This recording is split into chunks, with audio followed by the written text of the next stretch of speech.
Oke, selamat pagi anak-anak sekalian.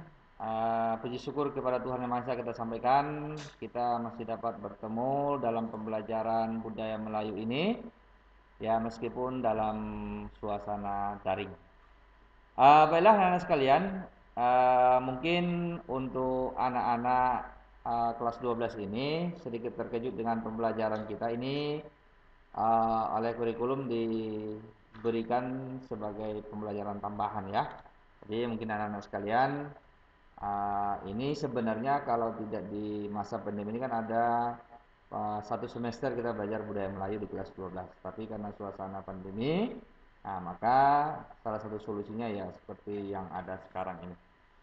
Oke, anak-anak sekalian, kita langsung saja tentang pembahasan untuk pembelajaran budaya Melayu kita ya.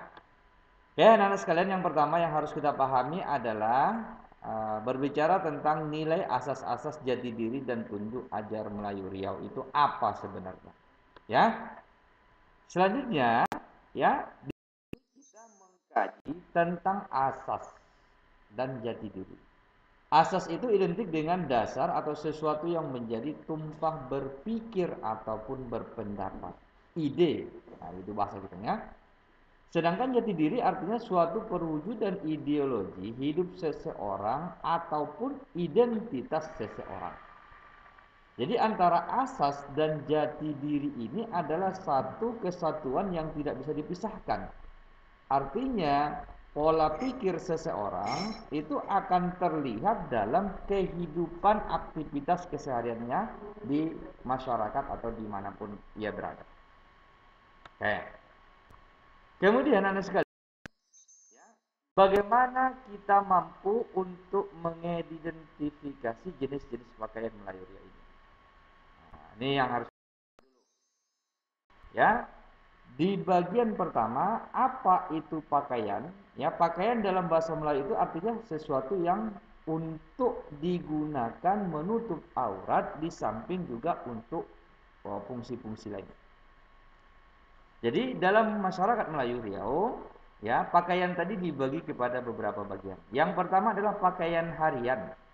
Ini biasanya adalah pakaian yang digunakan oleh masyarakat dalam melaksanakan aktivitas kesehariannya. Ya kan? Lalu ada nanti dibagi kepada pakaian anak-anak. Ya, pakaian anak ini adalah dalam bahasa masyarakat Melayunya disebutlah dengan istilah baju monyet. Artinya pakaian anak-anak kecil. Ya. Kemudian selanjutnya, ya, yang kedua disebut dengan pakaian dewasa, yaitu pakaian yang dipakai oleh orang-orang dewasa, baik laki-laki maupun perempuan. Nah, kalau pada masalah laki-laki dewasa itu biasanya disebut dengan baju kurung cekak musak. Ya kan? Sementara untuk perempuan biasanya menggunakan baju kurung kebaya labor ataupun kebaya pendek. Kemudian untuk baju orang tua, nah itu biasanya adalah pakaian yang digunakan oleh orang-orang setengah baya.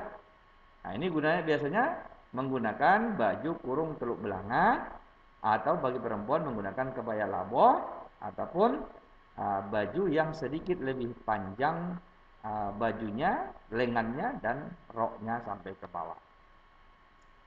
Selanjutnya anak sekalian, ya, pakaian resmi. Ini bagian kedua tadi. Pakaian resmi ini adalah pakaian yang digunakan oleh para ya pemangku adat kerajaan di zaman dahulu dalam kegiatan acara-acara formal atau misalnya acara-acara kerajaan. Kalau pada zaman sekarang ini biasa digunakan ketika ada kegiatan-kegiatan yang berbau tentang ya misalnya pelantikan pejabat negara, serah terima atau terima pejabat baru atau pisah sambut pejabat atau acara-acara adat, baru digunakan pakaian resmi ini. Selanjutnya, pakaian resmi ini pada masyarakat Melayu Riau bagi orang-orang dewasa ini ya disebut dengan nama baju Melayu kebaya labor, ya kan?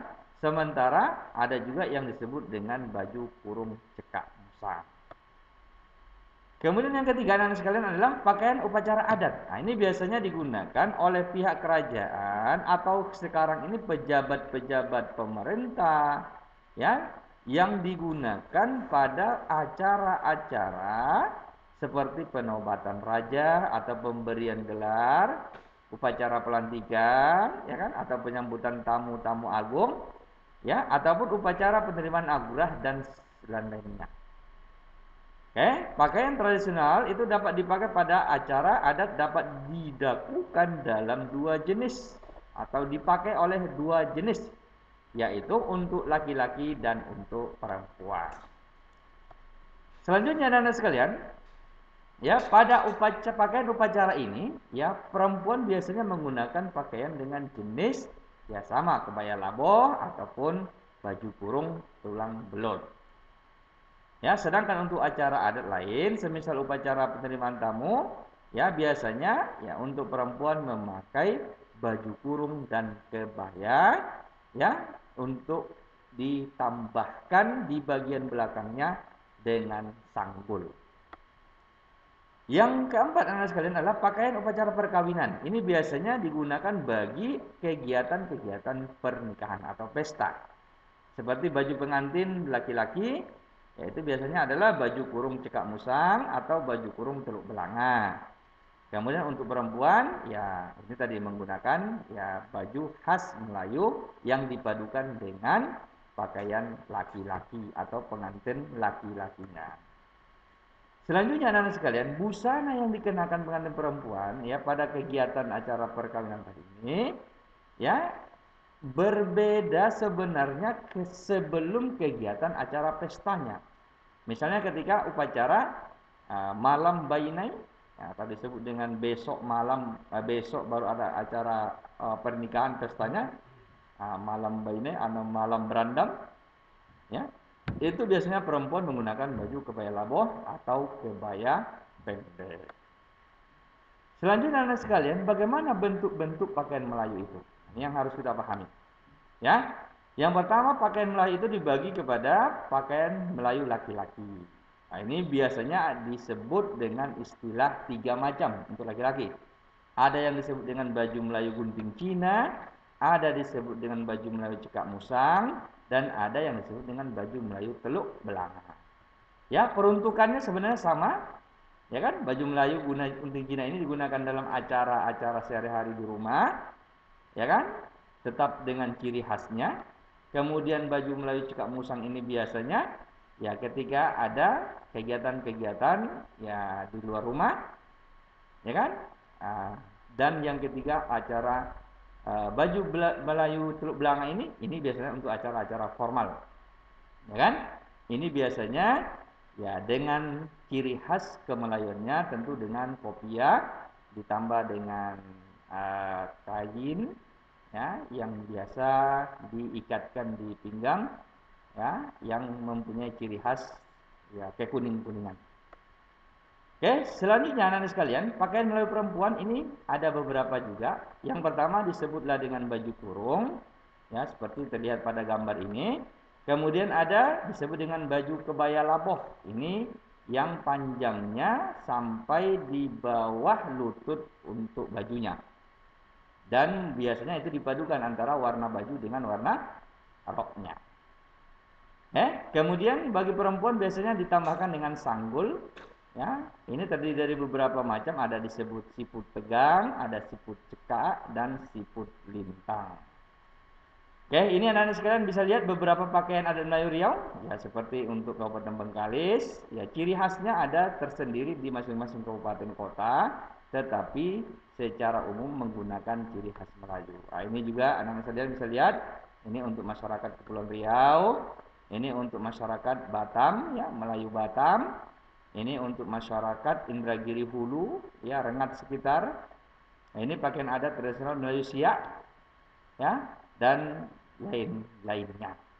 Oke, anak-anak sekalian, barangkali itu saja dulu untuk pertemuan kali ini. Mudah-mudahan ini memaknai, ya, dan semakin memperdalam, membuka kembali pembelajaran-pembelajaran lama yang mungkin sudah lama terlupakan, ya, untuk menambah wawasan dan persiapan US atau UAS nanti, ya.